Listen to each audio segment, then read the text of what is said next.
Graças a Deus. Eu cumprimento os irmãos com a paz do Senhor. Quem está feliz com Jesus hoje? Então encontre uma pessoa bem bonita do seu lado e dê um sorriso para ela. Ficou difícil? Tem gente que nem vira o pescoço. Se não tiver ninguém bonito aí embaixo, é só olhar aqui para cima então, tá bom? Mas não é para mim não, é para o pastor Adelino, né? Pastor Adelino está parecendo manequim de vitrine de shopping center, né? Que prazer em revê-lo, pastor. Que felicidade a minha em estar de volta aqui em Mauá. E eu estou espantado com o que eu vejo aqui. Uma multidão louvando a Deus e o nome de Jesus sendo glorificado. Parabéns, parabéns pelo trabalho. Quero cumprimentar também a pastora Genilda. Ela está vestida igual a rainha de Sabá, né? Não pode perder para o chefe. Cumprimentar aqui também os 3 filhos do pastor, que tem uma aqui que, se eu falar o nome dele direito, eu sou batizado com o Espírito Santo. Como é? Elterson. Como? Elterson, sangue de Jesus. Eu fugi, eu nasci na roça, fugi da escola, né? Magdiel e o Elterson. Eterson. Não, o que eu falei antes. Elterson. O Elterson é doutor, né? Deus te abençoe, doutor Anderson. E o Peterson. O Peterson e eu acho que o da Ponta, né? Eu vi vocês lá no Rio Grande do Sul esse ano, não foi? Estavam lá no Rio Grande do Sul dando glória a Deus. Lá é Jesus usando eles lá. Deus abençoe vocês. Quero cumprimentar aqui também. Quem é o Valentim? Ah, é tu, Valentim. Tenho orado muito pela sua vida. É que para chegar até mim, pastor, Jesus foi o caminho e o Valentim o pedágio, né? Obrigado por tudo, viu? Cumprimento todos os obreiros aqui. Alguém trouxe Bíblia nessa noite? Então, sem perder tempo, abra a sua Bíblia comigo agora, no livro de Atos dos Apóstolos.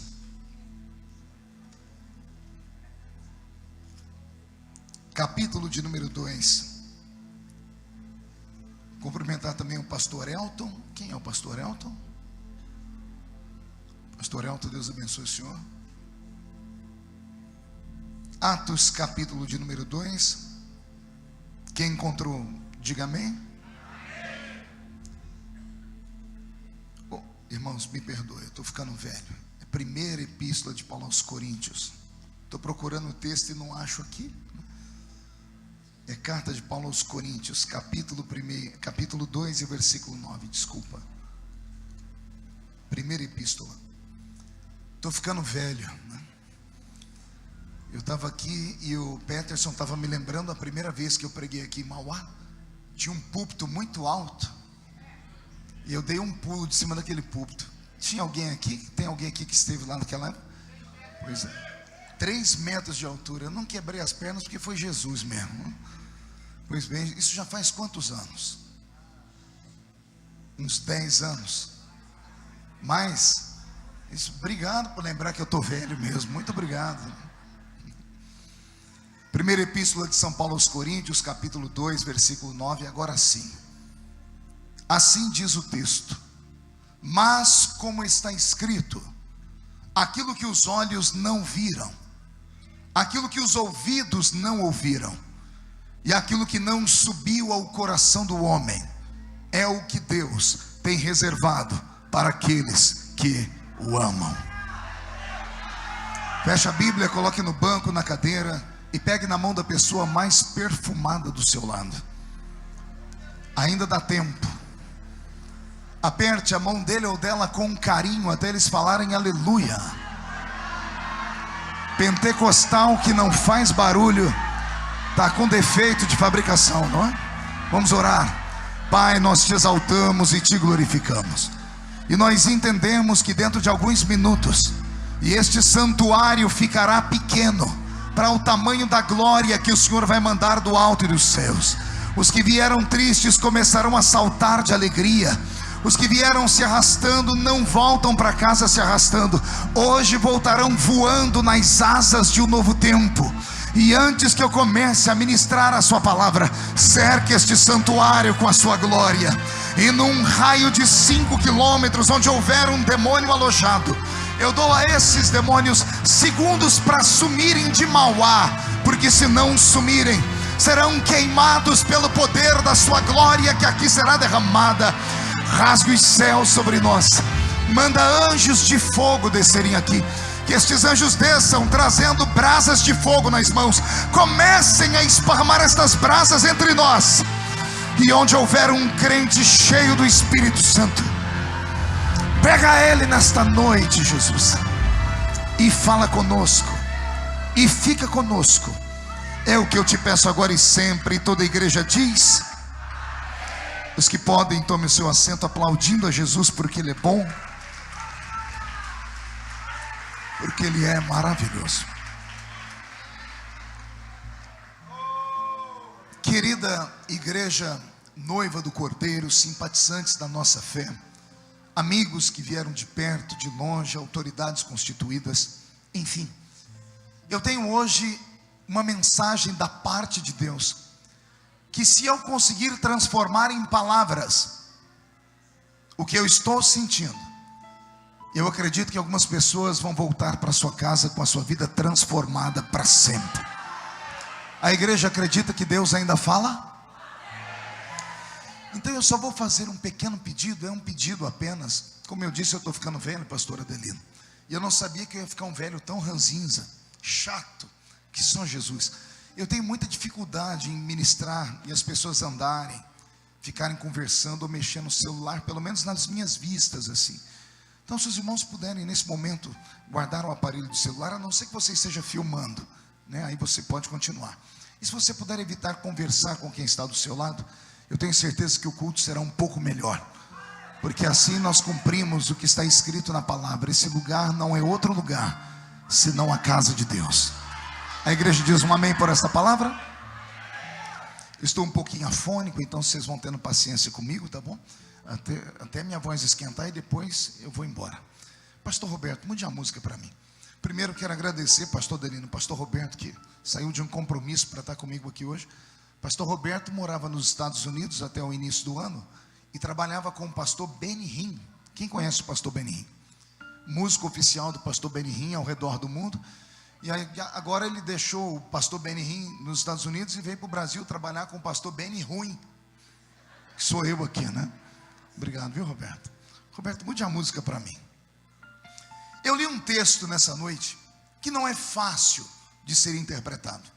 Aliás, a carta aos Coríntios não é uma fácil carta, é uma carta difícil. Muitas pessoas pensam, quando leem esta carta, que Paulo escreveu esta carta logo que fundou a igreja. E não foi isso. Paulo levou cerca de 20 anos para enviar a primeira carta. E logo depois, 9 meses depois da primeira, ele enviou a segunda. Paulo ficou preocupado com aquela igreja. Foram 21 anos de separação, de distância, porque ele vinha, plantava o evangelho, levantava uma igreja e saía como apóstolo. Fundava outra igreja, levantava e saía como apóstolo. E por isso ele cercou a Ásia inteira, um continente inteiro no seu tempo, sem ter carro, sem ter avião, sem ter equipamento elétrico, sem ter televisão, sem ter rádio, apenas no gogó, na sua mão e na força do Espírito Santo de Deus. Quando eu leio a história de Paulo, e eu amo o apóstolo Paulo, os obreiros devem se lembrar, alguns que estiveram lá na reunião de obreiro, quando eu preguei na nossa reunião de obreiro aqui no Brás, eu falava sobre o apóstolo Paulo. Eu amo a vida dele, eu amo a história de Paulo. Eu amo a história do Paulo de verdade. Não é do Paulo que estava na telinha do cinema dias atrás, não. Aquele lá tem 1,85 m, olhos verdes, bonito, parrudo. O Paulo de verdade da Bíblia tinha 1,5 m de altura, uma cabeça gigante, calvo por natureza. Há quem diga que ele era caolho e manco de uma perna. E você ainda se acha feio? Dá glória a Deus pelo que Deus fez na sua vida, né? 1,5 m, uma cabeça gigante, calvo por natureza, problema nos olhos. Isso ele escreve a carta aos Gálatas dizendo, né? Eu sei que vocês me amam tanto que, se preciso fosse, vocês tirariam seus olhos e doariam para mim. Problema das pernas, há quem diga que foi lá no caminho de Damasco. Quando ele encontrou a glória do Senhor, ele tentou correr, não deu muito certo, tropeçou, machucou a perna e acabou encarando Jesus. Então esse é o herói da minha história dessa noite. Esse é o protagonista da minha pregação. É ele que vai pregar agora para um povo que eu não teria coragem de ir pregar para eles hoje, no tempo moderno. Imagine isso há 2000 anos atrás. E começo explicando. Quando Jesus esteve nesse mundo, ele escolheu 12 seres humanos para serem seus apóstolos. Sim ou não? Os 12 discípulos, os 12 apóstolos. A nossa fé é uma fé apostólica, porque ela está embasada na fé daqueles 12 homens.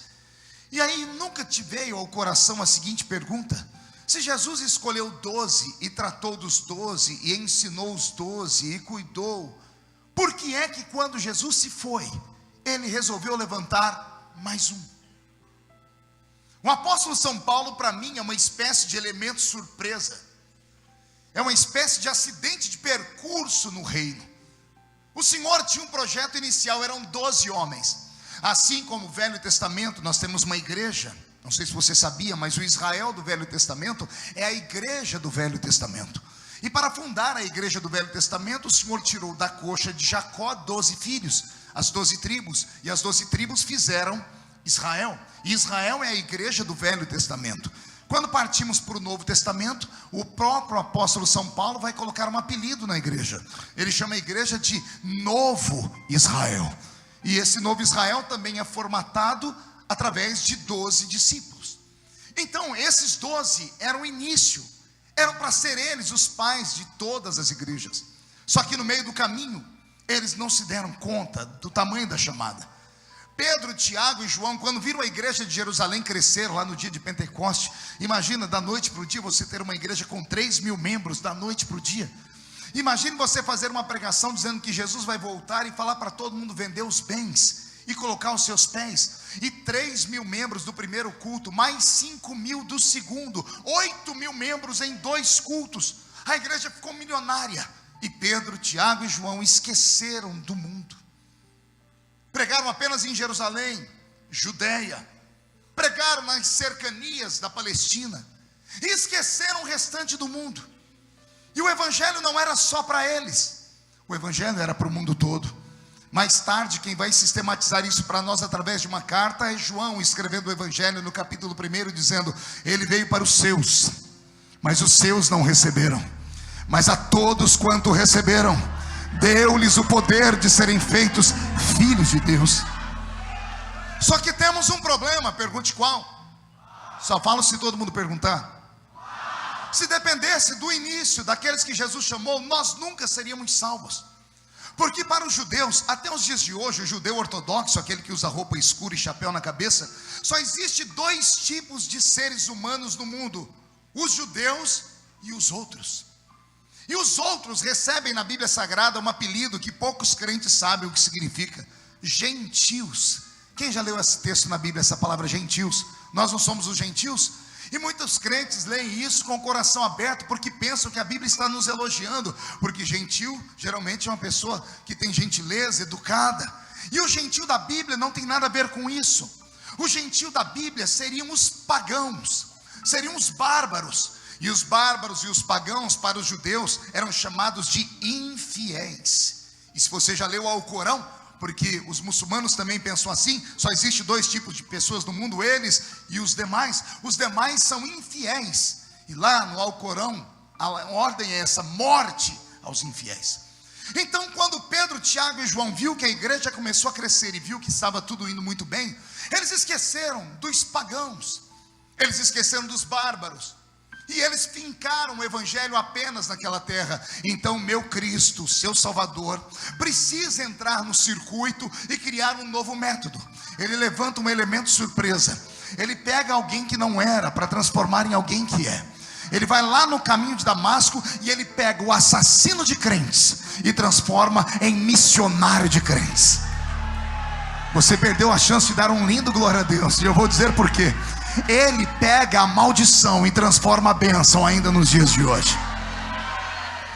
E agora que Jesus levanta o apóstolo São Paulo, ele passa por uma luta muito grande, 14 anos abandonado pela própria igreja, até que ele é descoberto pelo irmão Barnabé. E ao ser descoberto pelo irmão Barnabé, ele começa a pregação do evangelho. até que ele vai pregar numa terra chamada Antioquia. E ao chegar próximo da terra de Antioquia, ele percebeu muitos forasteiros, muitos peregrinos. E ele teve uma aptidão que nenhum dos outros teve. Ele teve coragem de pregar o evangelho para pagãos e para bárbaros. É por isso que Paulo se especializa em levar o evangelho para um grupo da sociedade que para os judeus não existia. Até aqui, amém, igreja? Mas quando eu vejo Paulo pregar em Antioquia, eu até fico tranquilo.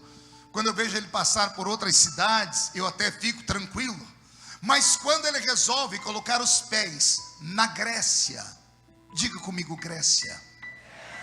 Quando ele resolve pregar para os gregos, e aqui eu volto onde eu iniciei, ele foi pregar para um povo que hoje, em pleno século 21, eu não tenho coragem de pregar para eles. Tamanha a violência, tamanha a cultura, e tamanha a história que tem aquele povo. Agora imagine isso há 2000 anos atrás, quando a religião grega era a religião mais fantástica do mundo. Os gregos tinham uma religião só deles, eles tinham um céu só deles. O céu deles estava em uma montanha que cercava a Grécia, chamada Monte Olimpo. Daqui a pouco eu vou falar dos deuses deles. O apóstolo São Paulo resolve pregar para os gregos, e eu fiquei pensando aqui com a minha mente, que coragem tinha aquele nanico. Porque se alguém quer começar o ministério, se alguém quer ter um ministério prodigioso, vá pregar o evangelho para necessitados. Quer ganhar almas hoje? Vá aqui no pior bairro de Mauá, no bairro mais simples dessa cidade, e leve bastante comida, leve roupa, ainda que usada. E antes de falar de Jesus, convide as pessoas com o microfone e chame as pessoas necessitadas. E diga que cada uma delas vai receber comida e vai receber roupa, mas que ao receberem não é para sair dali. Você vai ver as pessoas receberem e ficarem ali. Aí depois você diz assim: eu posso fazer uma oração por você? Todos vão dizer: é claro que pode. Por quê? Porque eles têm comida e roupa. Pregar para necessidades é fácil, para necessitados é fácil. Quero ver e pregar para os gregos, que são o berço da civilização. Os gregos eram milionários já no seu tempo. A cidade de Éfeso era a terceira maior cidade da Grécia, e havia um porto ali tão gigantesco que o mundo antigo todo passava por aquele porto, porque os barcos eram movidos a remo, e as pessoas tinham que parar para reabastecer com comida, água, até para os escravos que remavam os barcos. Então toda a cidade portuária, ela acaba se tornando milionária e rica. Então Éfeso era uma cidade com cerca de 500 mil de habitantes em baixa temporada. Em alta temporada chegou a ter 1 milhão de habitantes. Imagine a riqueza desses gregos. Lá na cidade de Éfeso estava catalogada uma das sete maravilhas do mundo antigo, que era o templo da deusa Diana, a Diana dos Efésios. Então os gregos eram milionários, eles detinham a cultura da fábrica de madeira, eles trabalhavam com pedras, eles criavam imagens de tudo quanto é tipo de coisas que você possa imaginar. Até os dias de hoje, os nossos filhos, quando vão para a escola, aprendem um pouco sobre a arquitetura dos gregos. Isso eu estou falando há 2000 anos atrás. Uma coisa é ir pregar para um bairro pobre. Tente hoje ir aqui na casa do homem mais rico de Mauá, lá no alto de um arranha-céu. Tente falar do amor de Deus para quem tem dinheiro, para você ver o que eles vão falar. A grande maioria fala assim: o meu dinheiro é o meu Deus, o seu Deus para mim não serve. Lá na sua igreja só tem gente que engana as pessoas. Então, se Paulo quer começar o ministério, vá pregar para os pobres. Não quer pregar para os judeus? Vá pregar na África. Porque eu não sei se você sabia, Israel faz divisa com o continente africano. O Egito é um país da África. Quer ganhar a pessoas necessitadas? Era só ele atravessar a cidadezinha de Tebas e ir para o continente africano, e ele ganharia milhões de almas. Mas não, ele resolve ir para a Grécia. E ele vai pregar para homens e mulheres ricos. Mas não bastarem serem ricos, os gregos tinham outro dom. Pergunte qual? A beleza. Pense num povo que nasceu com um biotipo diferente do nosso. Homens e mulheres que eram verdadeiras beldades. Até os dias de hoje, quando uma mulher vai elogiar um homem, geralmente em televisão a gente vê isso. Alguém diz assim: nossa, esse homem parece um deus grego. Essa mulher parece uma deusa grega. E se você quer saber o porquê, digite na internet deuses gregos e você vai ver os deuses dos gregos. Zeus, por exemplo, era uma espécie de Arnold Schwarzenegger, com peito forte, com os gominhos aqui, chama de tanquinho, né? O tanquinho bem definido, o queixo quadrado. Todos os deuses gregos eram bonitos, as deusas gregas eram belas. Agora imagina quem é que vai pregar o evangelho para os lindos.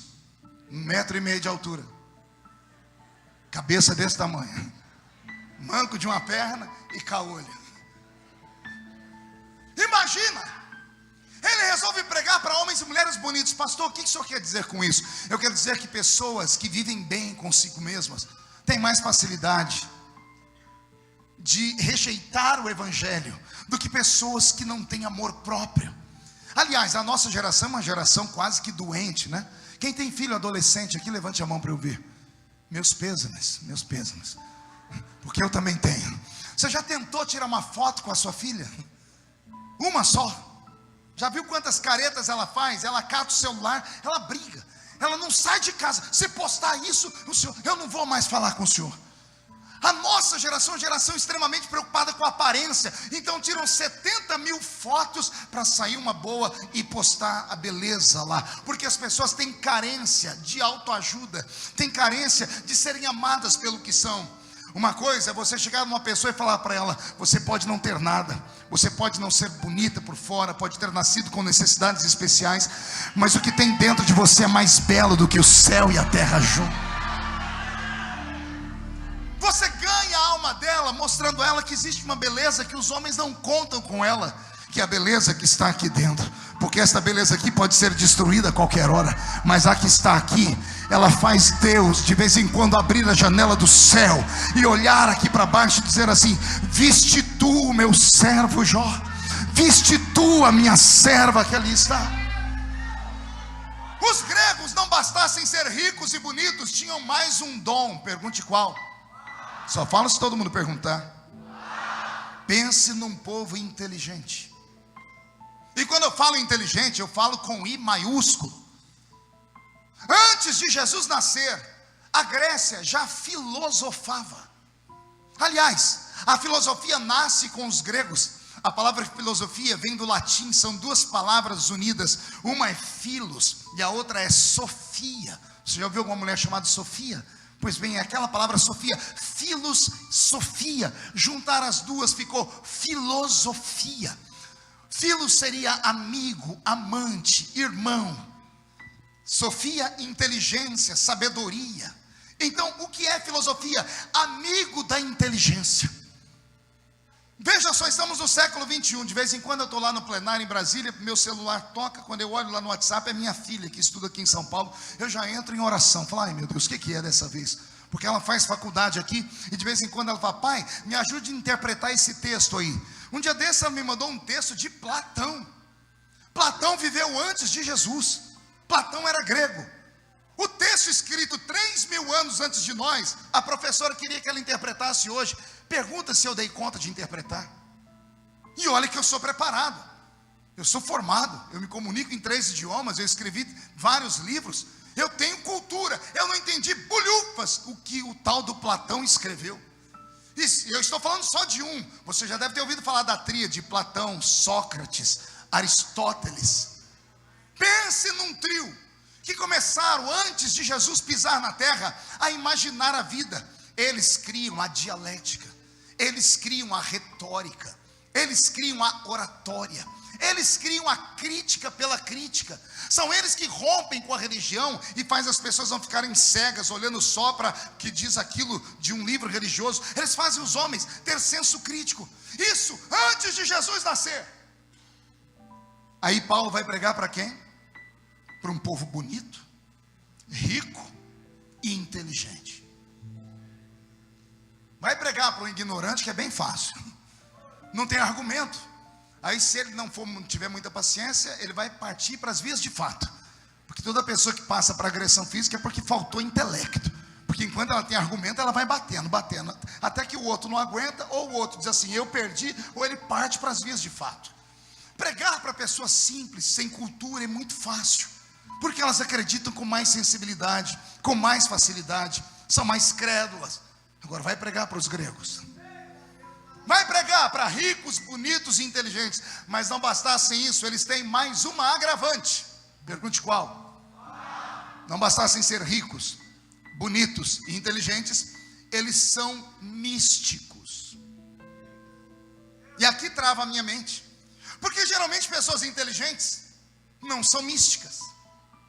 Porque a pessoa inteligente, ela só acredita naquilo que ela vê, naquilo que ela toca, naquilo que pode ser reproduzido em um laboratório através da química, da física e da matemática.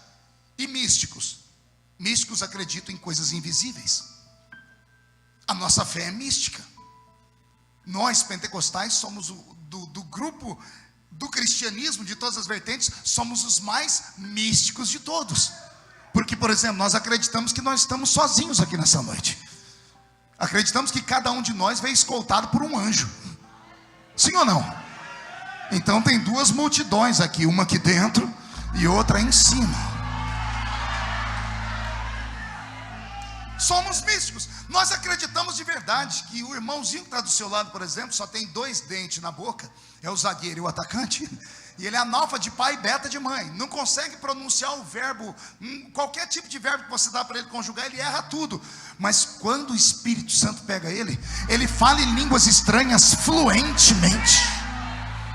Como é que alguém que nunca foi numa escola pode falar outro idioma? Isso porque a nossa fé acredita em coisas sobrenaturais.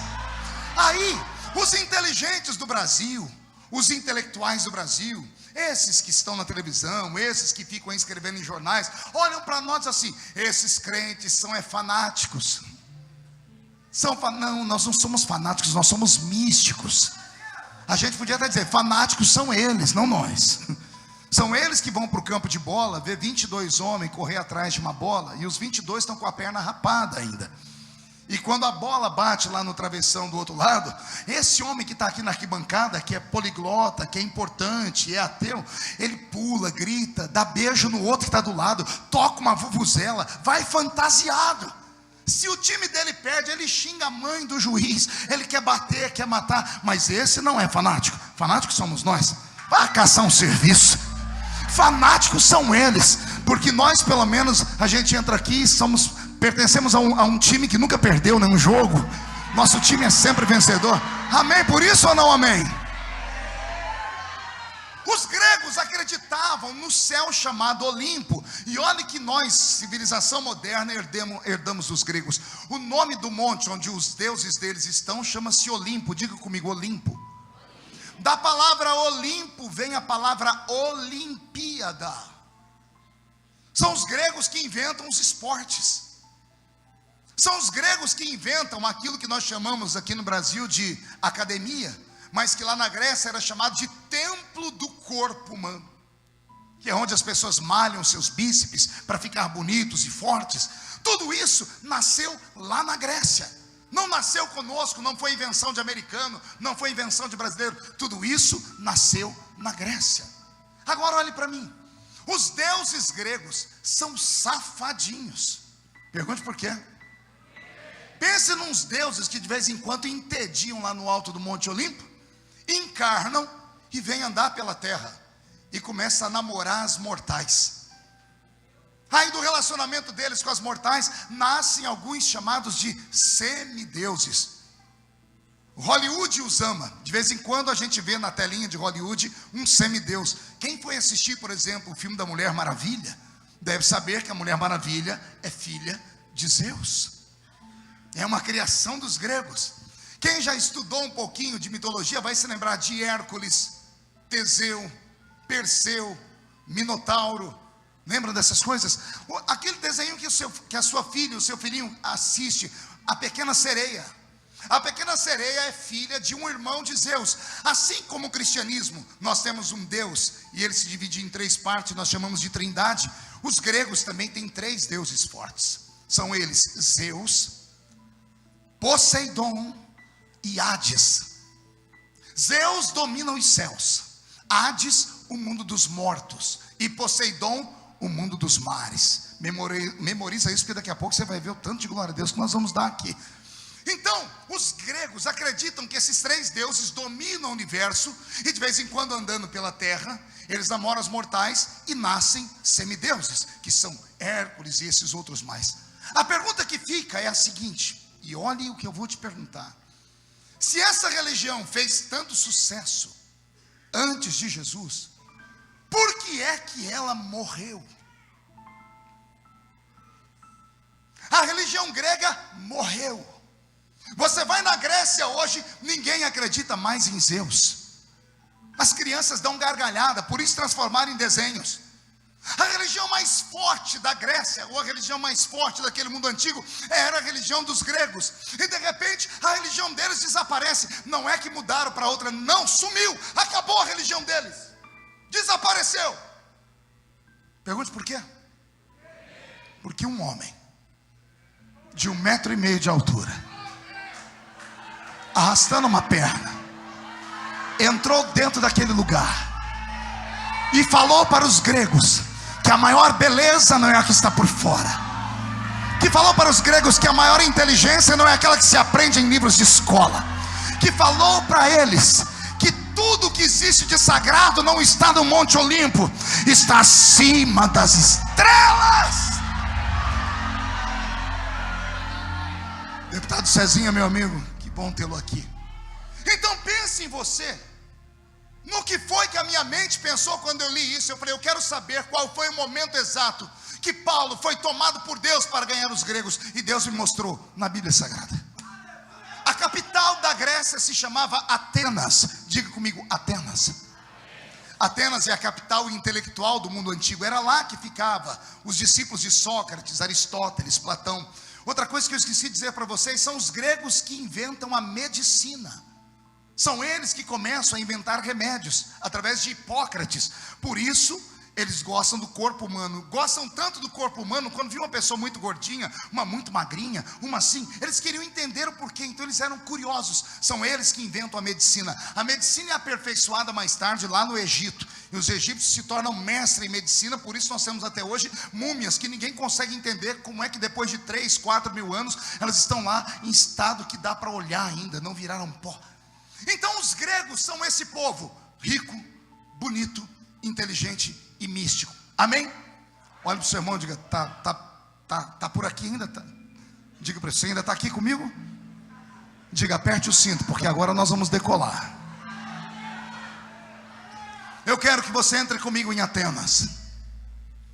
A principal avenida de Atenas era logo na entrada, havia um portal gigante, e logo no portal de entrada havia uma imagem de Zeus, 10 metros de puro concreto, pintado de ouro, e embaixo o seu nome, Zeus, Deus dos deuses, e embaixo um sacrifício. Todos os dias os gregos sacrificavam aquela imagem, todos os dias, havia um animal, haviam cereais, haviam frutos, havia comida. Era para assustar qualquer pessoa que entrasse por aquela terra, dizendo, não traga o seu Deus, porque o seu Deus tem que ser maior do que nós para entrar aqui. Qualquer um correria. Paulo encarou, deu mais 10 passos, outra imagem de um Deus do tamanho daquele. Agora está escrito, Hades, rei dos mortos. Sacrifícios para Hades. Mais 10 passos, Poseidon, rei dos mares. Sacrifício para Poseidon.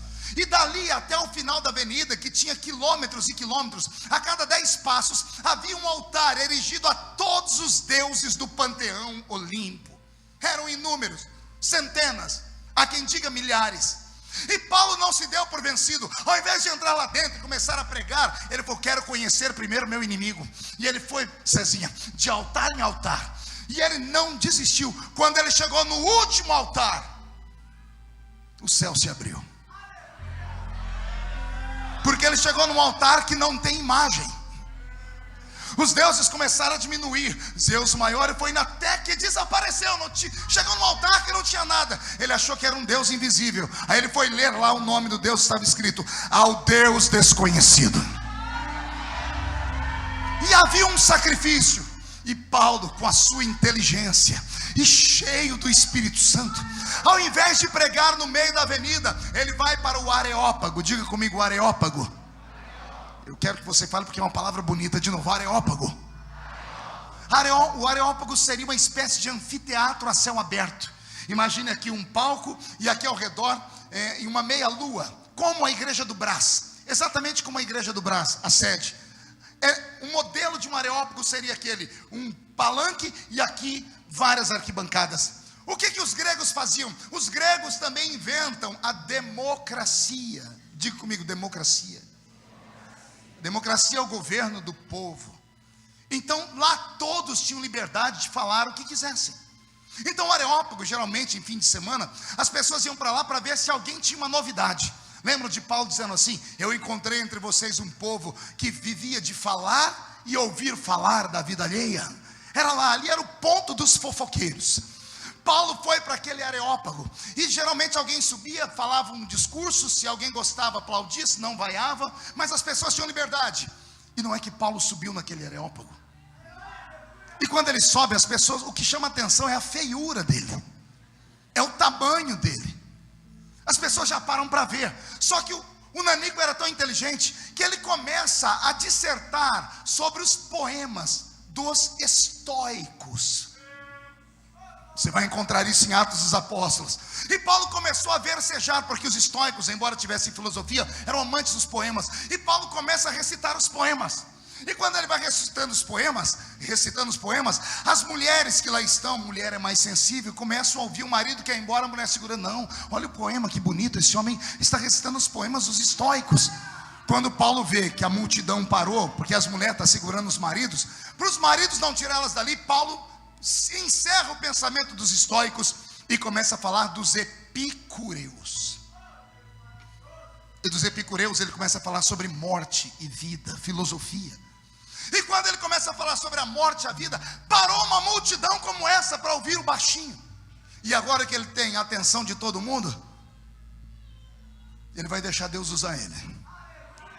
E ele começa: ó atenienses, caminhando pelo centro de vossa cidade, encontrei a vossa fé. E a vossa fé é tão grande que todos os deuses do Olimpo receberam sacrifício hoje pela manhã.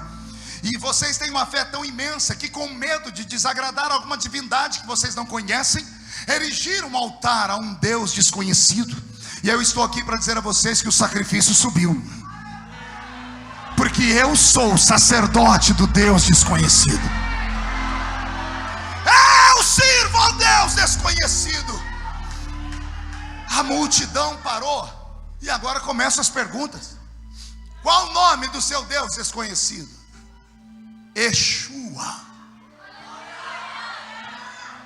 E de onde ele veio? Ele veio do céu, mas antes encarnou em um homem, entrou na barriga de Maria, nasceu como homem, viveu uma vida reta e proba, morreu, ressuscitou e voltou para as alturas celestiais, e um dia voltará de lá para me buscar.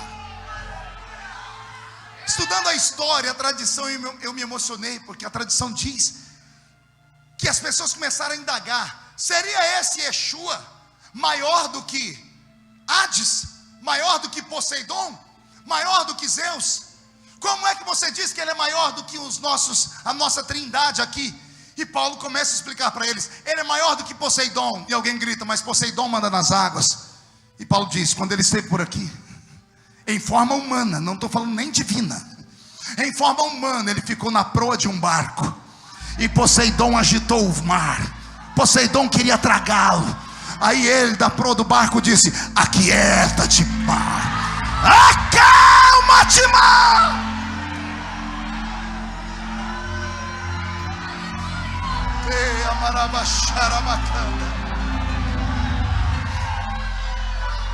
Alguém resolve avançar: e ele porventura é maior do que Hades, o rei do mundo dos mortos?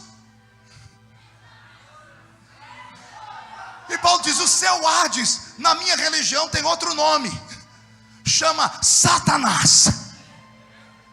Além do meu Yeshua ser maior do que o seu Hades, porque ele morreu, só que Hades não pôde segurá-lo no mundo dos mortos.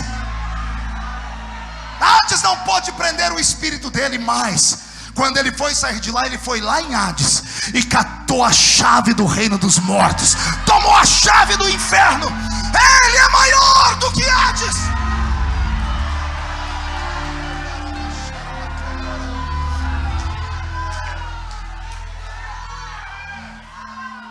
gregos estão apavorados, diz: porventura seria ele maior do que Zeus? E Paulo pergunta: onde é o reino de Zeus? Os céus. Qual céu? E o povo apontava: aquele ali, ó, no alto da montanha, no Monte Olimpo, é lá que Zeus está. E Paulo dá uma gargalhada. E Paulo deve ter recitado lá o Salmo 116, não me falha a memória, dizendo assim: ó, o meu Deus, quando quer olhar os céus, ele se inclina. Não, você não entendeu nada. O Deus de vocês, quando quer olhar todos os céus, como ele está ali na topa daquela montanha, ele tem que olhar para cima, né? O meu, quando quer olhar os céus, ele olha para baixo.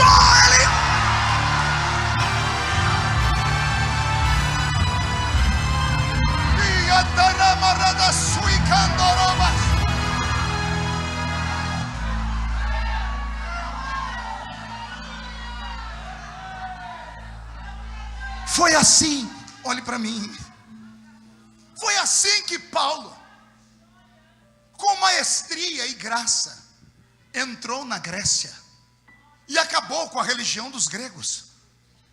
Zeus não existe mais, Hades só existe no imaginário, Poseidon só é lembrado quando a gente vê um desenho da Disney.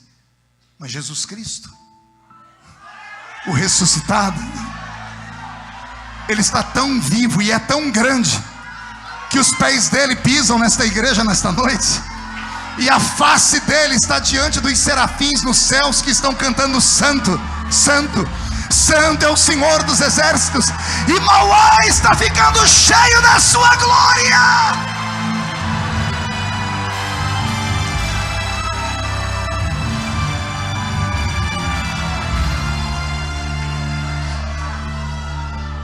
Amém até aqui? Olhe para mim. O que isso tem a ver, pastor, com o texto que o senhor leu na carta aos Coríntios? Primeiro eu tinha que dar para você um panorama de onde foi que Paulo se meteu. Só assim você vai compreender a carta aos Coríntios. Diz a história que um dia, 21 anos depois de Paulo ter plantado a igreja de Corinto, ele está em uma das embarcações, uma daquelas que naufragou. E lá dentro tem um homem da igreja de Corinto, que lembrou-se de Paulo, quando Paulo ainda era mais jovem, se aproximou de Paulo, e contou para Paulo, que ele era membro da igreja que Paulo havia plantado. E o velho Paulo, que já foi jovem, mas agora é velho, faz a pergunta que todo bom pastor fala para uma ovelha, quando ele encontra alguém que já foi do seu aprisco. E Paulo pergunta: como é que está a igreja de Corinto? Está pronto aí? E o crente diz: está milionária, dízimo entrando pelos ladrões da igreja, povo ofertando, fazendo sacrifício. E o velho apóstolo olhando para o membro, dizendo assim: eu ainda insisto na pergunta: como é que está a igreja de Corinto?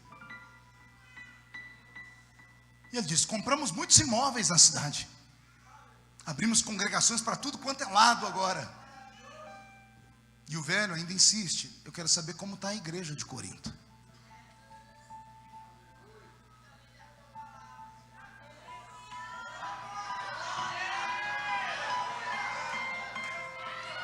Não a carcaça,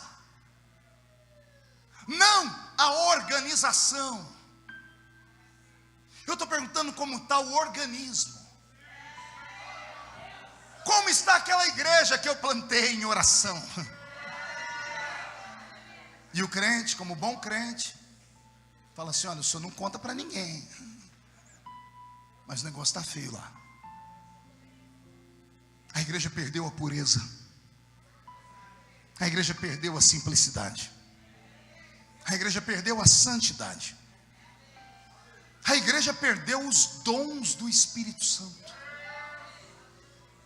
Não há mais alegria, louvor, línguas estranhas. Paulo se desespera. E Paulo pergunta: mas a situação é tão grave, que tipos de pecado tem lá? Quem já leu a carta de Paulo aos Coríntios no capítulo 5, deve ter se lembrado de Paulo falar assim: eu estou sabendo que há entre vós uma espécie de pecado que nem os ímpios praticam. O ímpio não pratica, mas a minha igreja está praticando. E ele diz: é sabido que um filho dormiu com a mulher do seu pai. Pastor, isso não é incesto? Não, incesto é quando o filho dorme com a mãe. Esse filho estava dormindo com a mulher do pai dele. O pai dele ou era divorciado ou era viúvo. O pai foi trabalhar e o filho dormiu com aquela que deveria ser a madrasta dele. E essas pessoas permaneciam dentro da igreja. O desespero do apóstolo é tão grande que, como ele não pode visitar mais a igreja de Corinto, porque ele está longe, ele envia uma carta através desse crente que estava dentro do barco. E ele escreve a primeira carta. E na primeira carta, Paulo faz assim: gente, vocês esqueceram de tudo que eu ensinei? Vocês esqueceram, então eu vou ensinar vocês de novo. Igreja sem Santa Ceia não funciona. É por isso que todos têm que participar da ceia, porque eu recebi do Senhor e vos ensinei. Por isso nós participamos da ceia aqui. Paulo começa a fazer um briefing do que é o pentecostalismo. Capítulo 11, 12. Paulo vai falar sobre os dons do Espírito Santo. Quem já leu tudo isso? Paulo escreveu a primeira carta, deu 9 meses, ele não aguentou, parece que ele gerou, né? Porque 9 meses é exatamente uma gestação. Ele gerou outra carta e mandou, e agora essa outra carta ele manda pedindo que os crentes, porque a primeira carta bateu tanto que os pastores estavam excluindo todo mundo. Aí a segunda ele escreve: gente, calma, o Deus das misericórdias ainda está entre nós. Tem que ter equilíbrio. É por isso que ele vai falar: a minha graça te basta, porque o meu poder se aperfeiçoa pela sua fraqueza. Então essas duas cartas de Paulo aos Coríntios, elas dão para nós o norte do que é uma igreja de verdade. O modelo da verdadeira igreja não é a igreja de Jerusalém, porque a igreja de Jerusalém não amava os pagãos. A verdadeira igreja, o verdadeiro modelo de igreja é a igreja de Coríntios. E o meu sonho era pastorear uma igreja igual a de Coríntios. Pergunte por quê? Pense numa igreja que quando você entrava, antes de colocar o pé dentro da igreja, um diácono te dava uma senha. Pergunte para quê? Para você saber que horas você podia profetizar. Ô pastor, essa igreja é uma igreja organizada. É claro que não. É exatamente o contrário. Paulo não dava conta do culto da igreja de Corinto. Ele estava pregando, um crente levantava em línguas, ele mandava esse sentar, levantava o outro profetizando. Ele mandava esse aqui sentar, levantava o outro. Aí Paulo disse: calma, todo mundo pode profetizar aqui dentro, mas um espera pelo outro. Pense numa igreja onde todos os crentes eram canela de fogo. Não consegue imaginar, eu sei. Eu vou te ajudar. Imagine que agora nós não estamos mais em Mauá, estamos na Grécia agora. Pense numa coisa chique. Estamos em Corinto agora. Olhe de canto de olho para a esquerda aí. Olhe para esse crente da igreja de Corinto. Olhe de verdade. Olhou? Cuidado com ele, porque esse aí é profeta. Olha o da direita agora, olha. Esse aí cura os enfermos. Olha o que está atrás. Esse interpreta línguas estranhas. Olha o que está na sua frente. Esse aí discerne os espíritos. Olha os que estão aqui no púlpito. Esses têm a palavra da revelação na ponta dos lábios. Olha aqueles que estão lá atrás. Esses têm o dom de operação de maravilhas. Pense numa igreja onde todo crente transpirava azeite, cheios do Espírito Santo. Ah, detalhe: não eram burros, não eram ignorantes, não eram pobres, não eram feios. Vou repetir: esse povo que Paulo tem que controlá-los, porque são cheios do Espírito Santo, são bonitos, são ricos, são inteligentes e são místicos. Por que eu digo isso? Porque basta um crente assembleiano fazer uma faculdade que acabou. Ele vem para a igreja e não cultua mais. Cruza as pernas, os braços, põe a mão no queixo, olha para o pregador e fica o culto inteiro filosofando, dizendo: to be or not to be, that's the question. anota tudo que escuta e não dá um glória a Deus. Aí vai para casa, passa horas na frente do Google analisando, aí ele chega à seguinte conclusão: era verdade aquilo. Perdeu a chance de horas atrás de entrar na presença do Eterno, de adorar ao Cristo que reina para sempre. Deixa eu te dar uma palavra: anel de formatura, beleza e riqueza são atributos que aqui dentro não presta para nada, para nada. Isso presta lá para fora, lá na calçada. Aqui dentro, para ser maior tem que ser o menor, para receber mais tem que gritar mais, tem que pedir, tem que exaltar.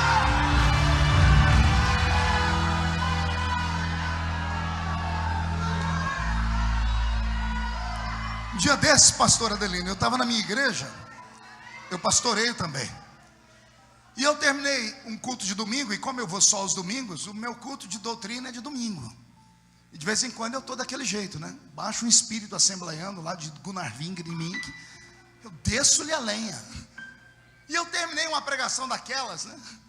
Chegou um membro da minha igreja, um cidadão que é de classe mais elevada, acho que ele se achou no direito, porque o dízimo dele era bom, veio falar assim para mim, falou: pastor, o senhor precisa pegar mais leve com a gente. Eu falei: eu não estou entendendo. O senhor viaja tanto, aí o senhor chega aqui, o senhor fica pegando no pé do povo por causa de chiclete na boca, porque o menino tá abraçado com a namorada no culto, pastor. Pastor, o senhor tem que dar graças a Deus que a igreja está cheia, pastor. Me deu uma raiva.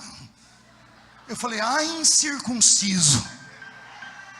Falei: deixa eu te dizer uma coisa, que primeiro pastor aqui sou eu.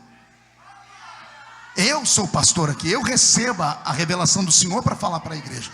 E segundo, você está achando o quê? Que vir na igreja é mérito para alguém?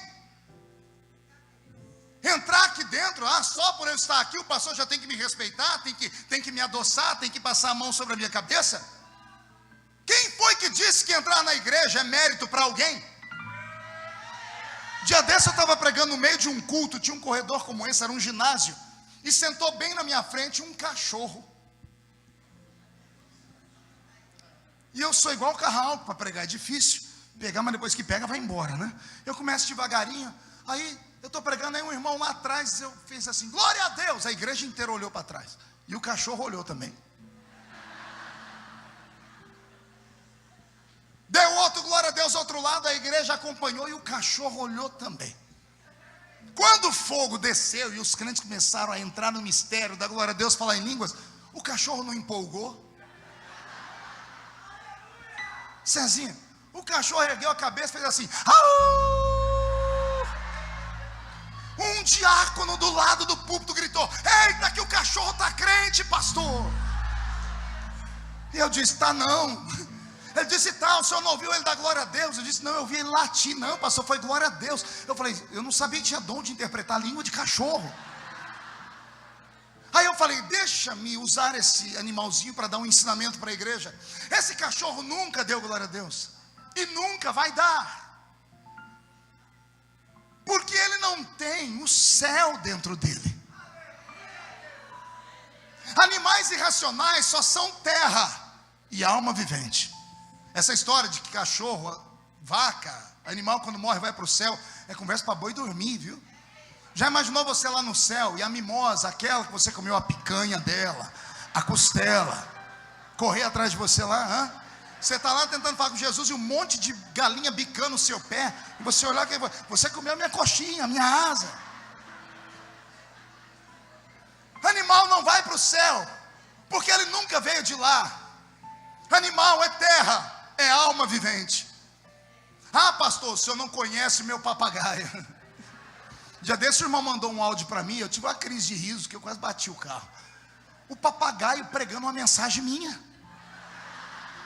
O papagaio do irmão dando aqueles gritos assim: sai da frente, Satanás. E ele emendou uma língua estranha, o desgraçado ainda.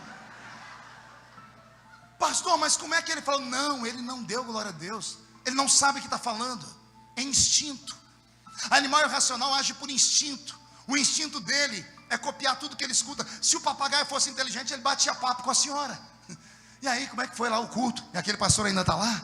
E aquela irmã ainda está indo na igreja com aquela roupa?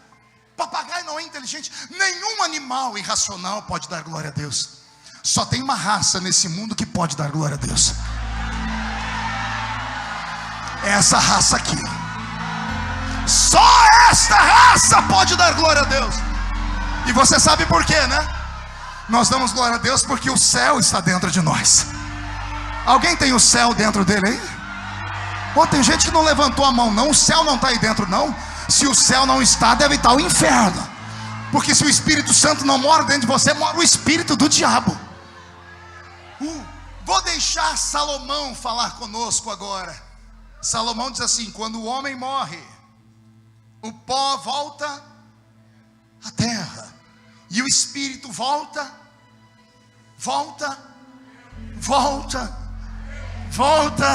a Deus. Por quê?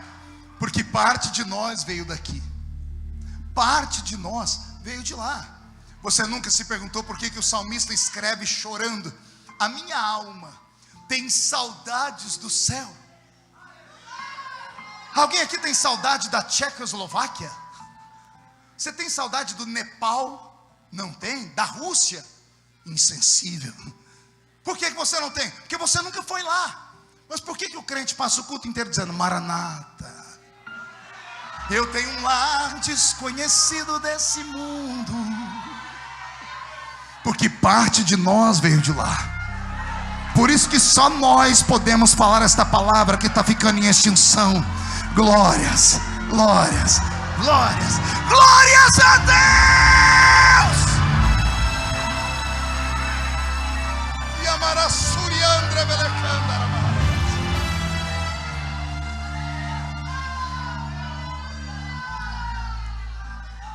Lendo as duas cartas de Paulo aos Coríntios, e preste atenção, eu descobri o segredo de Paulo para ganhar os gregos. Eu pensei que era com os poemas dos estoicos, mas ele usou aquilo só como uma isca.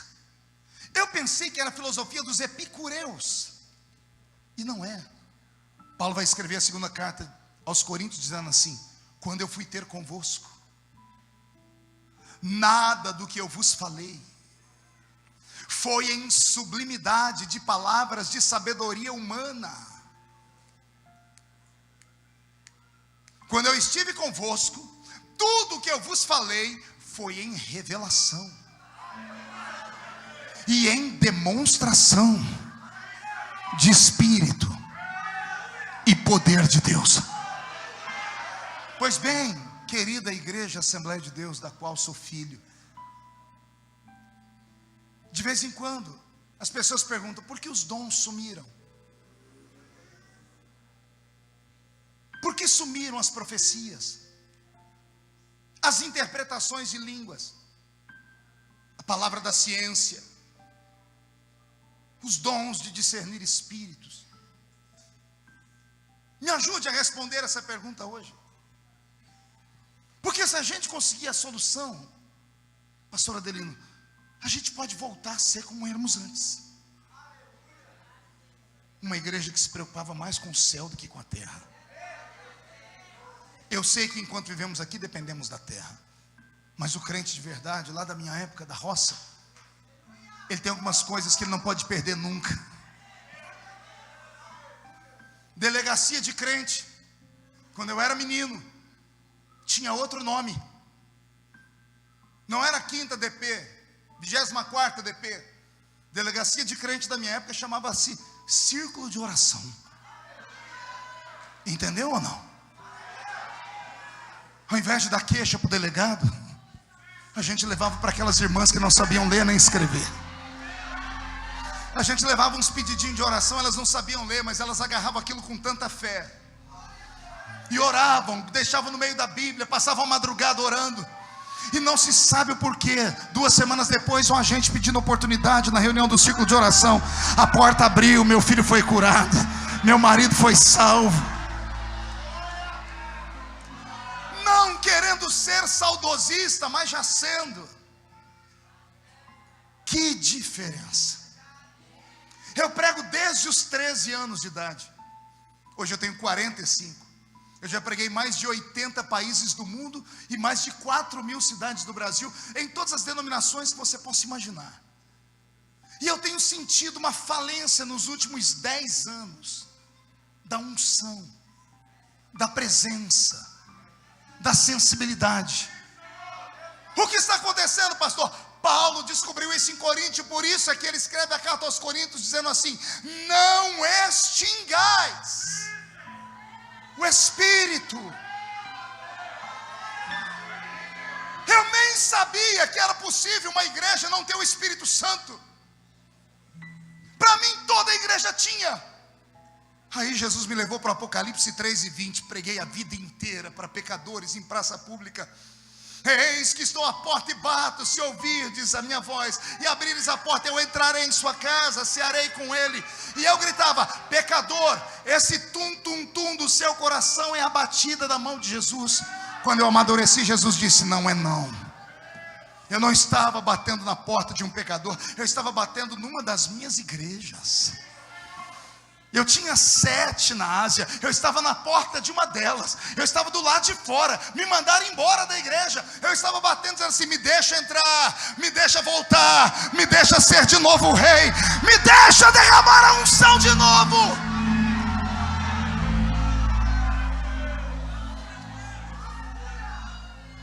O Espírito Santo está sendo extinto. Hoje precisamos marcar cultos especiais para ele operar, senão não opera.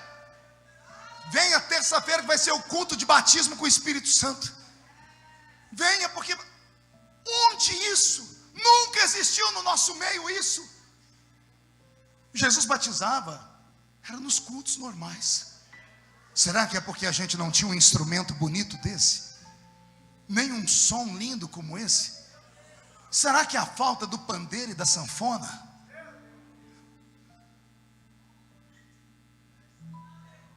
A igreja de Corinto morreu. Depois de 20 anos. Paulo, que achou que deixou um legado, ele é obrigado a voltar para recuperar a igreja. E ele diz a eles: se vocês não buscarem, se vocês não desejarem, se vocês não se sacrificarem, se não houver uma geração entre vocês que ainda queiram essas coisas, tudo vai acabar. Aí Paulo escreve aos Coríntios dizendo assim: eu sei que a situação está ruim, mas ainda tem um remanescente entre vocês. E para este remanescente, assim diz o Senhor: aquilo que os olhos não viram,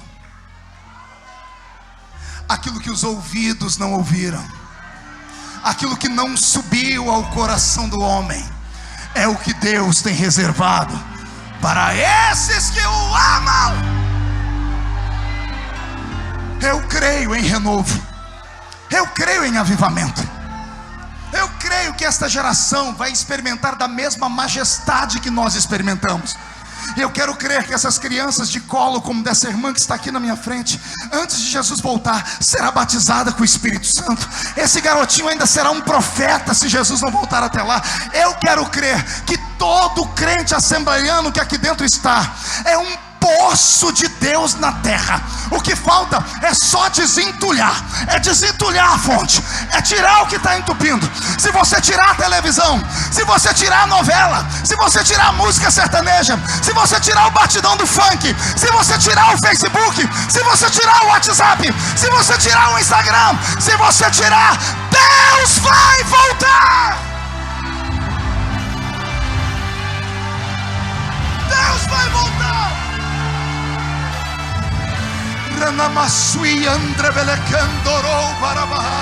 Levante a mão direita para o céu comigo, chacoalhe ela, faça uma tomada disso, cinegrafista, faça uma tomada disso. Isso, coloque essa mão no ombro de quem está do seu lado, pede licença para o irmão e agarra o ombro dele. Diga: você é profeta agora.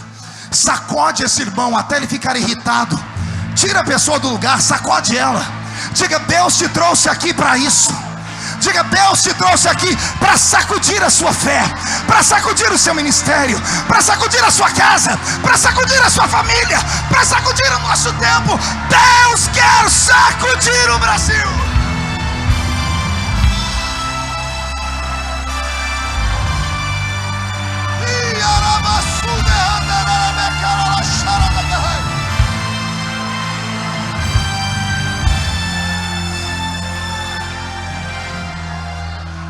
Eu já estou encerrando.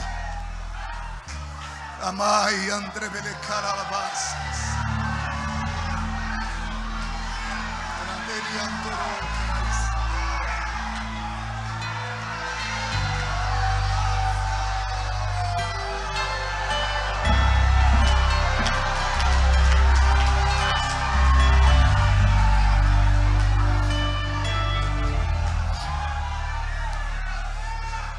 De vez em quando me perguntam assim: pastor, como é que o senhor aguenta? E eu pergunto na simplicidade: o quê? E eles dizem: as lutas. Todo crente brasileiro sofre, mas eu sofro um pouquinho mais, porque tudo comigo vai para a Rede Globo ou para os Facebook da vida. Quem viu essa semana que passou uma foto minha com Michel Temer aí? Levante a mão para ver. Quem viu as pessoas xingando, murmurando? Pô, talvez até você me xingou, né?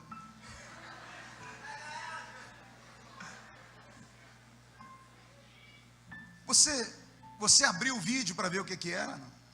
Ou só foi pelo que estava escrito na frente? Que é isso que o brasileiro faz. Há 3 anos atrás, ele não era presidente ainda. Ele me chamou lá e pediu oração. A gente não nega oração nem para um bandido que matou. Como é que eu vou negar oração para o vice-presidente da república?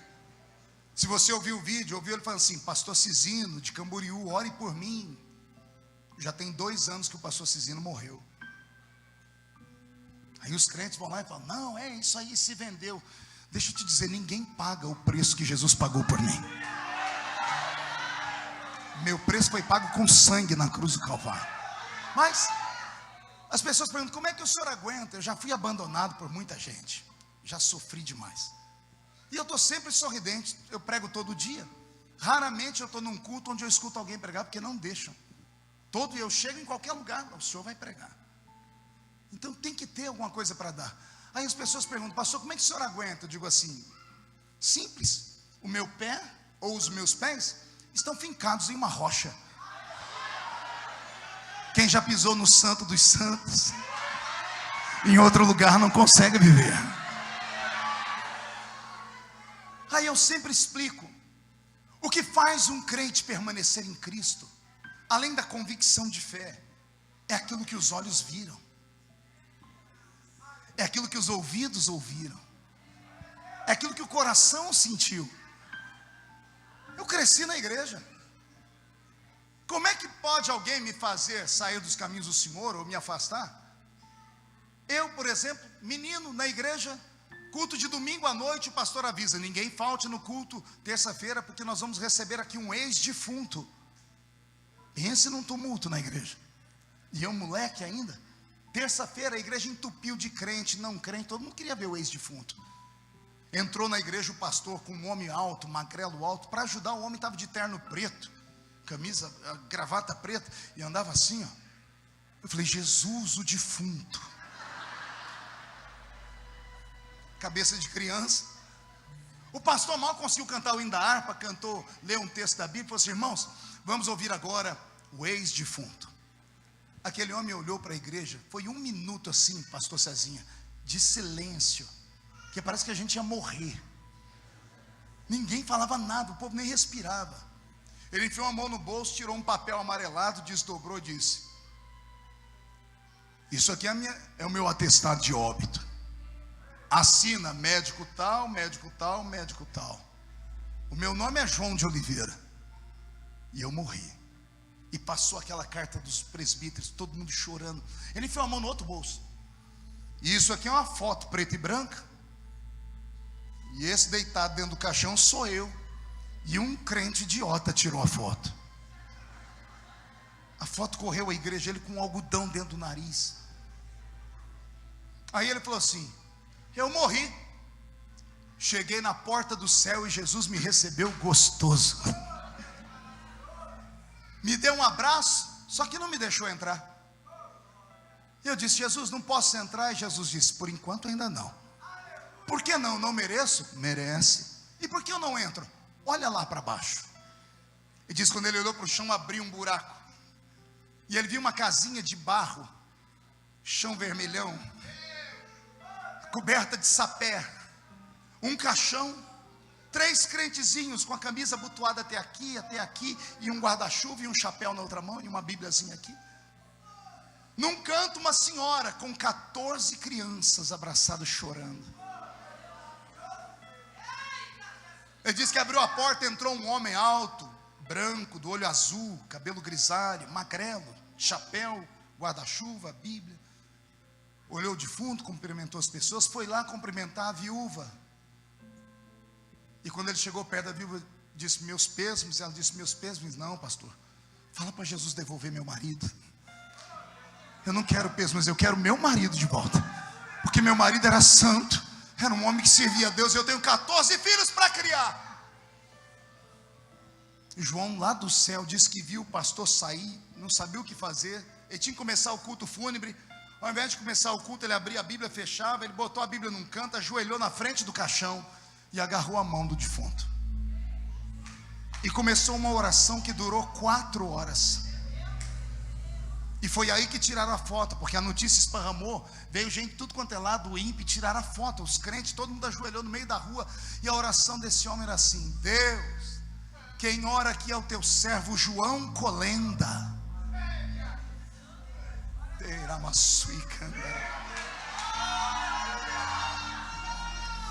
João Colenda. Eu uso meu nome porque tu conheces a minha vida. Pastor João Colenda fundou o Instituto Bíblico de Pindamonhangaba, aqui em São Paulo. Houve um tempo em que os pastores, quando iam orar, podiam dizer isso: sou eu que estou orando, pai. Sou eu tenho uma folha corrida contigo, eu tenho crédito, eu tenho.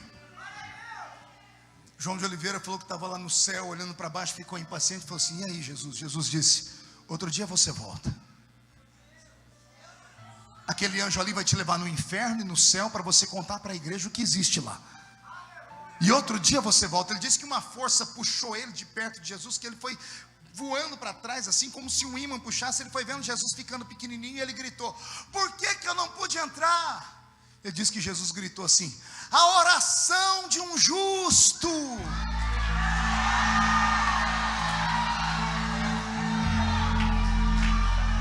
Quem viu isso?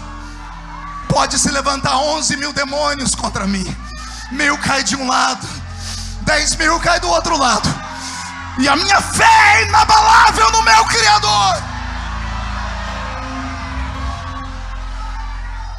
Jesus te trouxe hoje à noite aqui, e eu encerro somente para te perguntar: você está satisfeito com a vida que você tem? A pergunta dele não é sobre o carro, a casa, o trabalho, o estudo. A pergunta dele é se você é feliz quando entra aqui dentro. Se você ainda sente vontade, desejo de entrar aqui dentro. Entrar na igreja não pode ser um peso, tem que ser um prazer. Isso aqui não é culto de derrotado, é um culto de santa ceia. Derrotado é o diabo, e junto com ele está Zé Pilintra, Zé Pilantra, Chucaveira, Tranca-Rua, Preto Velho, Nega Velha, tudo correndo para o inferno porque não deram conta.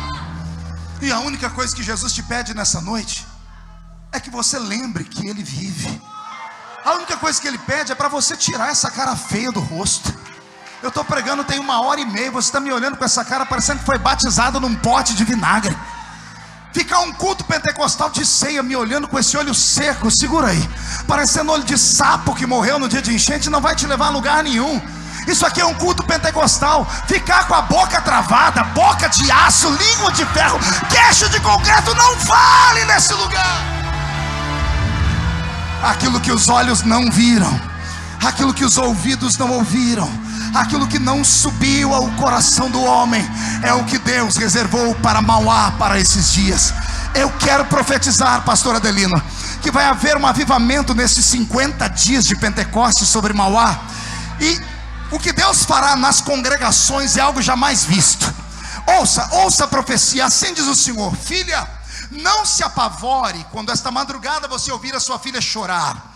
Eu sei que ela chora todo dia por causa de namorados, ela chora por causa de Facebook. Você vai ouvi-la chorar. Ao entrar no quarto, não se assuste. Ela não vai estar agarrada a uma foto, não vai estar segurando um celular. Ela vai estar com a boca no pó. E ela vai começar a dizer: me dá as nações por herança, porque eu acredito naquilo que o pastor pregou hoje à noite. Não se assuste, mãe, se o seu filho chegar em casa e falar: mãe, compra um colete para mim, porque eu quero pregar igual o pastor Marco, eu quero ser um pregador como ele. Não se assuste, não se assuste se a sua sombra passar em cima de um paralítico e o paralítico se levantar. Aos universitários, assim diz o Senhor: não se envergonhe do evangelho de Cristo lá. Chegue em jejum e oração. Quando aquele seu amigo for tocar no seu ombro, vai cair endemoniado e você vai expulsar dentro da faculdade e vai dizer: Jesus é maior do que tudo. Quem crê nisso? Quem crê nisso? Então reage, reage, reage. Toda a igreja de pé, por gentileza. Ramassui cantorou barabacharadagai. Pastora Adelina, eu posso fazer um convite? Feche os seus olhos. Eu quero orar nessa noite aqui, com respeito aos mais velhos, porque também precisam de oração. Mas eu quero orar aqui com os jovens, com os adolescentes, com meninos e meninas criados em igreja e que já sonharam em ser ministros, missionários, adoradores, cantores. E infelizmente nos últimos dias você tem passado muita dificuldade. Está difícil lutar contra o mundo. Você está sem força. Veio a ceia por misericórdia. Se você tiver coragem de dizer assim: pastor, eu preciso melhorar, eu te espero aqui na frente, porque eu quero orar com você aqui na frente.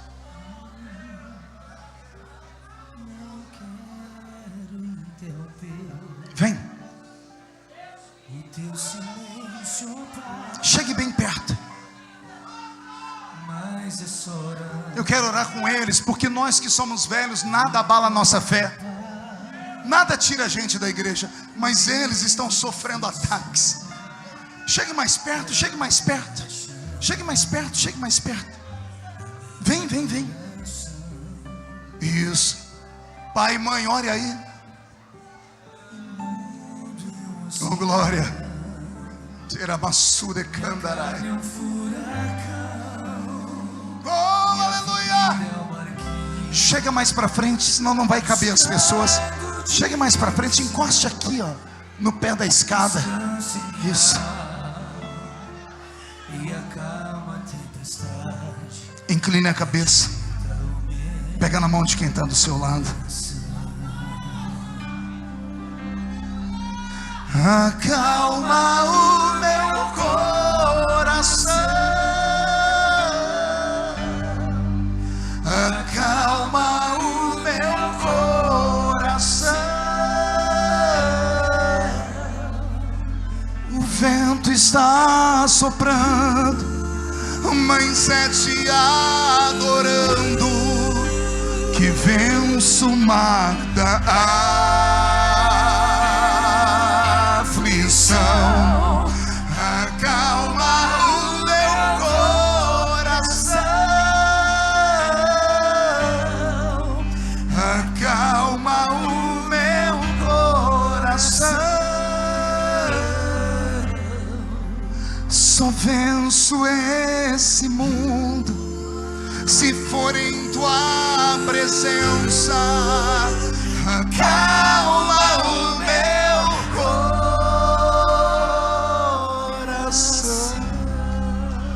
Pai, Pai das luzes, eterno, estamos aqui em Mauá, nos 50 dias de Pentecoste. A sua igreja ouviu a sua palavra. Eu provei para eles que não é a riqueza, não é a beleza, não é a inteligência e nem o misticismo capaz de tirar alguém da salvação. Pelo contrário, eu mostrei para eles que ser moderno sem ser mundano é possível, que ser para frente sem deixar Jesus para trás é possível. Eu disse que é possível ir para a universidade, para a faculdade, e lá dentro ser cheio do Espírito Santo. Esses meninos e meninas que vieram aqui para frente são guerreiros, são heróis.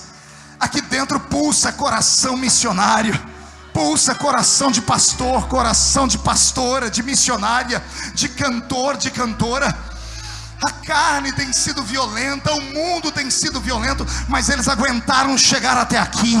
Pai, do mesmo Espírito que o Senhor me deu, da mesma graça que repousa sobre a minha vida, faz cair sobre eles nesta noite. Enche essa moçada do Espírito Santo, coloque línguas estranhas nos lábios deles. Quem nunca batizado com o Espírito Santo foi, seja batizado com o Espírito Santo agora. Seja tomado pelo Espírito Santo,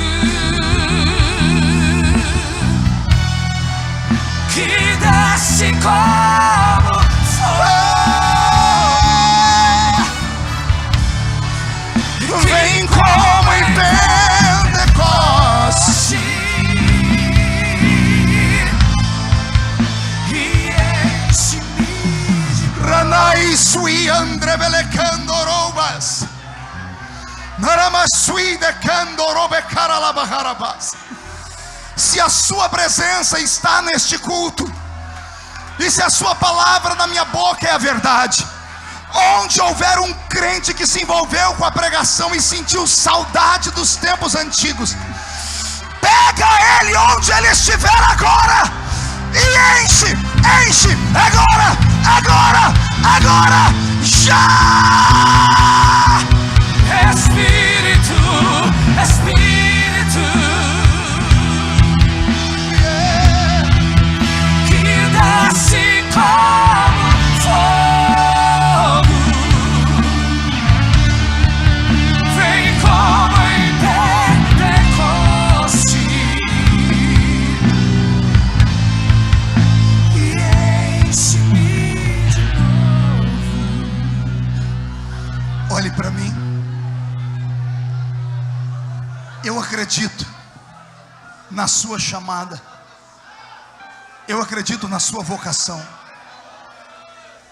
eu acredito que você vai dar continuidade àquilo que os nossos pais começaram e hoje nós damos continuidade. Não deixe o diabo roubar você, não deixe a depressão, a tristeza, o complexo de inferioridade, não deixe a situação presente, o lugar onde você mora, a pobreza, a miséria, não deixe nada disso roubar os seus sonhos, porque eu sou testemunha de que Deus realiza sonhos.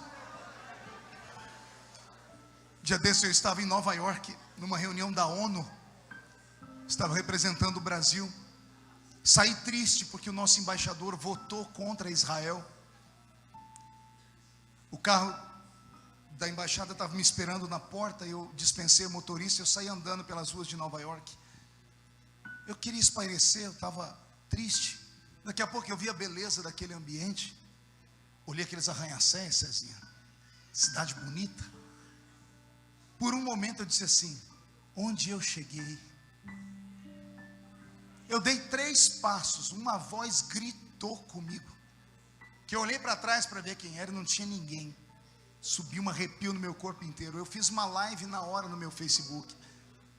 A voz gritou assim comigo: ô cortador de cana! E eu olhei para ver, não tinha ninguém. Mas eu conheço a voz do meu Deus. Eu peguei meu celular, fui para frente de uma árvore para fingir que eu estava conversando, para ninguém me chamar de louco. E eu falei: fala, Senhor, porque o teu servo ouve. E a voz falou comigo: tá tudo bem, cortador de cana? Eu disse: está tudo bem, Senhor. Você está feliz, cortador de cana? 3 vezes cortador de cana. Eu falei: tô, mas por que o Senhor está me chamando de cortador de cana? Ele disse: para você não esquecer de onde eu te tirei. Da boleia de um caminhão cortando cana, numa cidadezinha pequena no meio do mato. Moro lá até hoje. Por que eu cheguei onde cheguei? Porque eu acreditei que Deus podia me ajudar. Deus não olha a sua força, Deus não olha a sua inteligência, Deus não olha a sua riqueza, Deus olha o seu desejo. O seu desejo vai mover os céus. E eu encerro aqui pedindo a Deus sobre a vida de vocês, meninos e meninas, o que aconteceu comigo esses dias na minha casa. Estava em cima da cama com a minha esposa, chegou as filhas. Filho não envelhece nunca, né? As crianças. A criança mais velha tem 23, a outra tem 17, a outra 16. Subiram na cama, amontoaram, estávamos assistindo um filme. Aí quando terminou, antes dela sair, eu falei assim: papai, pode orar por vocês? Eles disseram: pode sim. Eu acendi a luz, falei: então, em vez de orar, vamos fazer um culto. Fizemos um culto. Pregador tinha, né? Duro foi a oferta. 4 mulheres não são nada. Mas depois que eu orei, que eu li a palavra, cantamos, eu falei: papai vai orar por vocês. Eu abracei as 4 mulheres da minha vida, minha esposa e minhas meninas, que são sofredoras. Se você fica com pena de mim, imagina o que elas passam. Eu abracei e falei: Senhor, ajuda. E de repente aconteceu comigo uma coisa que só tinha acontecido quando eu era novo crente. Sabe quando você é novo convertido e não sabe orar? Aí o irmão diz: vai orando que o Espírito Santo te ensina. Vai fluindo palavras. E o Espírito Santo orou através de mim. Uma oração curta, mas tão bonita. Ele orou assim através de mim: Deus da minha infância, visita os meus filhos. Deus dos cultos ao ar livre, Deus dos folhetinhos na praça, Deus da escola dominical, Deus dos cultos de mocidade, visita as minhas filhas. A minha oração é que o Deus da minha vida visite vocês, e que vocês sejam levantados como guerreiros, porque aquilo que os olhos não viram, aquilo que os ouvidos não ouviram e nem subiu ao coração do homem, é o que Deus reservou para vocês. Mão direita para cima. Diga: todos os demônios que lutaram contra a minha vida, contra a minha igreja, contra os meus sonhos, eu ordeno. Venha para a palma da minha mão. Fecha a sua mão. Vou contar até 3, você joga no chão e pisa em cima. E aí você abraça pelo menos umas 3 pessoas e diga para cada uma delas: você vai ver o que você nunca viu. Porque Jesus vem buscar uma igreja visionária.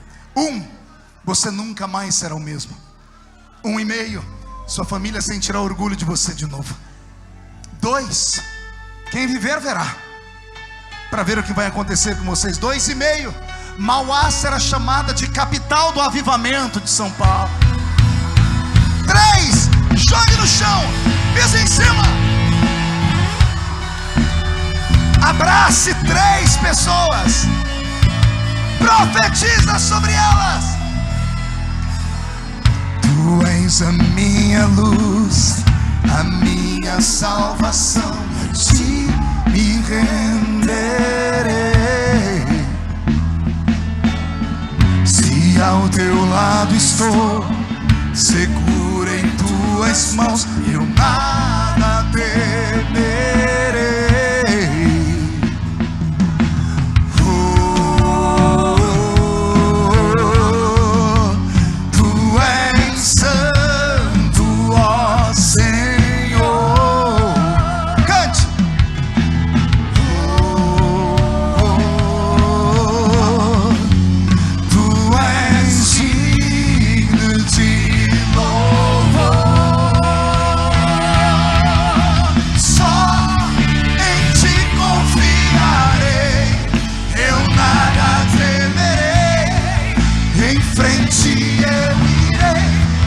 Eu sei que vivo está, e um dia voltarás do céu pra nos buscar, pra sempre reinarás.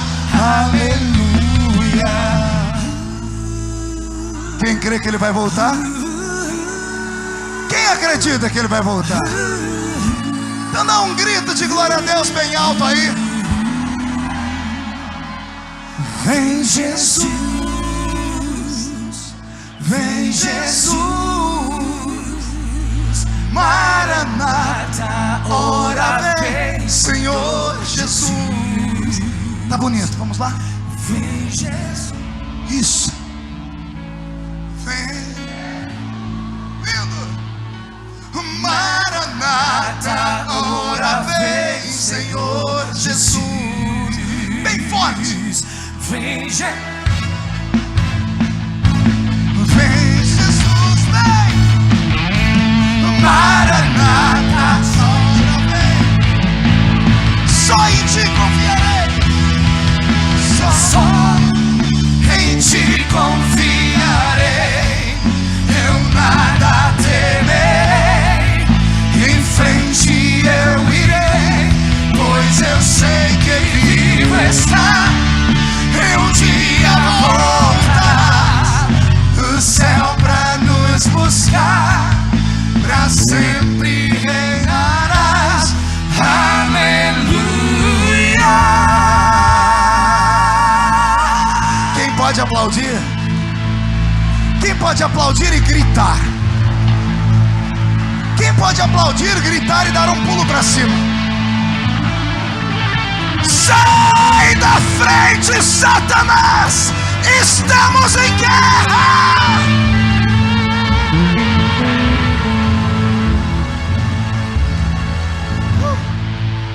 Amém. Murcha a barriga, estufe o peito. Olhe nos olhos da pessoa que está do seu lado. Se não tiver vermelho, enfia o dedo no olho da criatura. Você entendeu? Pastor, já vou encerrar. Será que existe alguém entre nós que veio atraído pela propaganda, que veio porque a família convidou, que entrou aqui sem saber o que veio fazer, que já cantou, pregou, mas no meio do caminho tombou, e aí foi excluído, excomungado, expulso do ministério?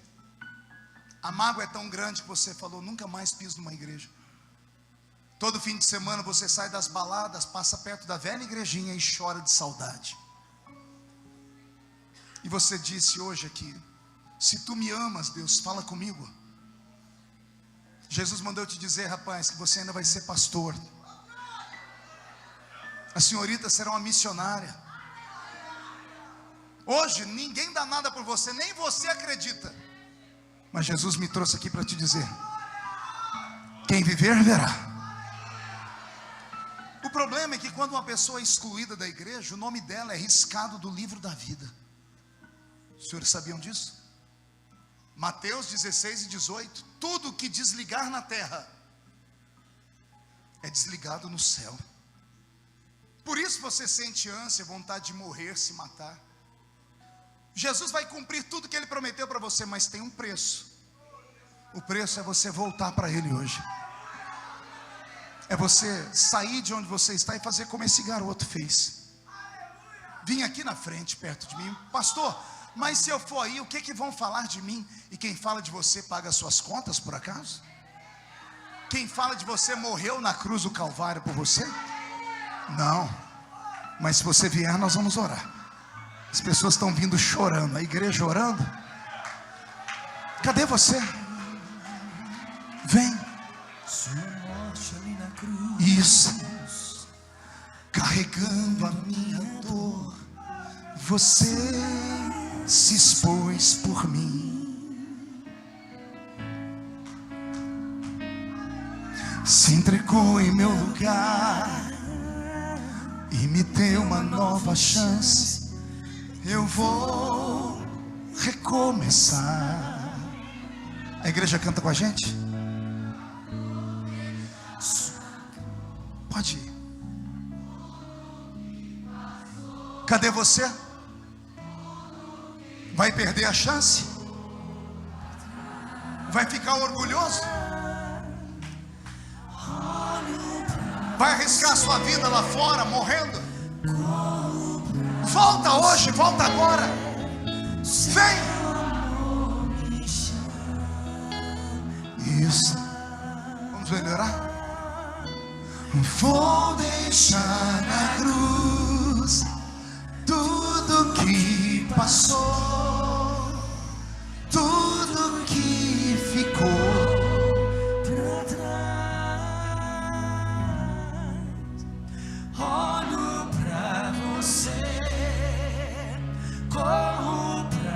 você, seu amor me chama.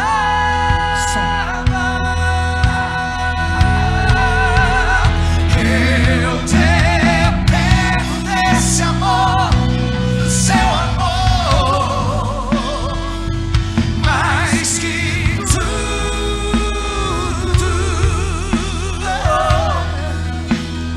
Eu confio que esse amor tem poder pra curar dores.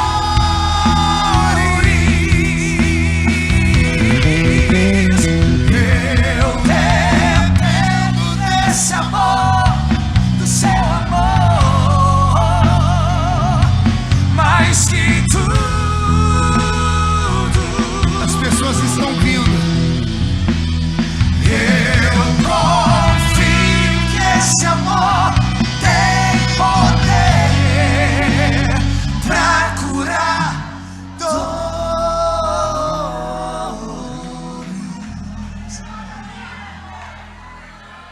A igreja estenda as mãos para cá.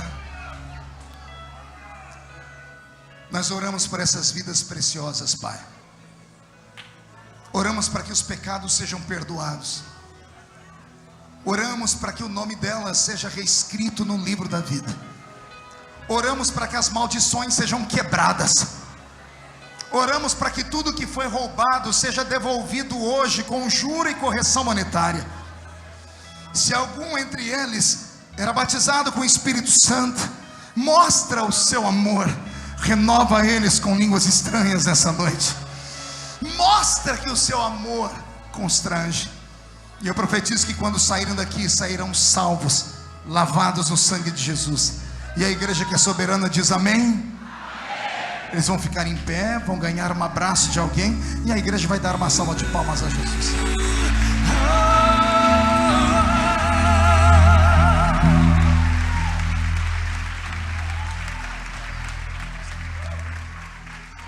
Glória a Deus. Valeu a pena?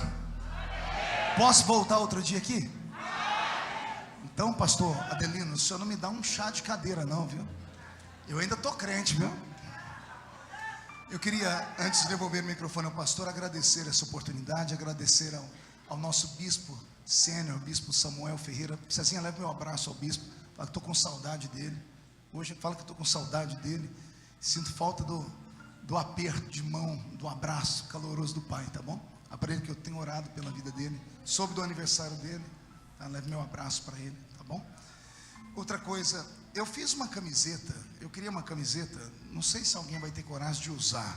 Levanta aí para mim, Marquinhos. Está escrito assim, ó: a minha família merece respeito. O que está escrito? A minha família merece respeito. Eu não sei se alguém vai ter coragem de usar uma camiseta dessa. Porque se você usar, as pessoas vão perguntar: por que a sua família merece respeito? Eu quero ver se você tem coragem de falar assim, ó: porque na minha casa homem nasce homem e mulher nasce mulher. Quem educa os meus filhos não é a escola ensina. Quem educa sou eu, pai e mãe. Quem manda na minha casa não é a Rede Globo, são os preceitos da palavra do Senhor Jesus e a minha fé cristã.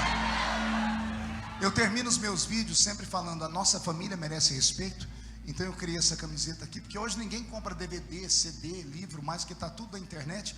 O inimigo operou profundamente. Você ri, mas fica vendo lá, né? Então, se vocês puderem levar, eu agradeço muito. Outro sim, queria aproveitar aqui, pastor Adelino, e agradecer os irmãos aqui que estão aqui dentro. Na última eleição em 2014, pastor Cezinha, eu tive aqui mais de 5.000 votos. Com certeza alguém que votou em mim está por aqui. Então eu quero te agradecer de coração. Não levanta a mão não, porque o Cezinha está aqui, depois ele pega no seu, puxa a sua orelha. Se dividir esse 5 comigo, tá bom. 2,5, 2,5, pronto. Já está feito. Não, resolvido? Nós vamos multiplicar para 10 e cada um ficar então, com 5. 5 e 5, tá bom. Amém, feito. Amém, igreja? Quero pedir desculpa para os irmãos, porque às vezes, na função de parlamentar, às vezes a gente é obrigado a tomar decisões que a igreja não entende. E aí é onde saem as murmurações todas. Quem aqui é corintiano? Nem tudo é perfeito. Tem palmeirense? Salmo 92:12, o justo florescerá como palmeiras, tá? Brincadeira, eu nem entendo de futebol, não gosto de futebol de jeito nenhum. Mas você que tem o seu time, algum dia você levantou da sala e queria entrar na televisão e quebrar o pescoço do jogador? Como é que chamou? O goleiro? Por quê? Porque você falou, se fosse eu. Se fosse você, não tinha feito nada. Porque quem está dentro enxerga diferente de quem está fora. Às vezes na política, principalmente no Brasil, nessa situação atual, não tem lado bom para escolher. Não tem o bom e o ruim, só tem o ruim e o pior. É assim que está o Brasil. Então entre o ruim e o pior, às vezes a gente é obrigado a escolher o menos pior deles. Sustentaram Michel Temer em outubro. Eu até falei com o pastor Samuel, ele me falou assim, você teve coragem. É isso mesmo. Não é que o Michel Temer presta, não vale nada, não vale uma cibalena. Mas nós já tínhamos derrubado a presidente Dilma. Isso custou 14 milhões de empregos para o Brasil. Se derruba o Temer, nós chegaríamos hoje a 25 milhões de desempregados. Você entendeu? É ruim com ele, mas é pior sem ele. E se derrubar ele agora, quem assume o Brasil? Rodrigo Maia? Quem é o sogro dele? O gato angorá da lista da Odebrecht, Moreira Franco, que é ministro. O Brasil está sem rumo, só Jesus pode colocar um rumo no nosso país. Eu ainda tenho um sonho, Cezinha. Meu sonho é nobre, é de louco. Eu sou da Vila Tatu, Jesus me levou até na ONU, porque não pode realizar meu sonho. Meu sonho é esse, que um dia o povo de Mauá vai vir para um culto no meio de semana, com um radinho de pilha ligado, só para ouvir a voz do Brasil, que hoje ninguém escuta de raiva, mas um dia nós vamos ter a alegria de ouvir um jornalista falar com a palavra, Sua Excelência, o presidente da República Federativa do Brasil. E o presidente do Brasil vai começar o discurso dele assim: eu cumprimento os compatriotas brasileiros com a paz do Senhor Jesus. Você sonha?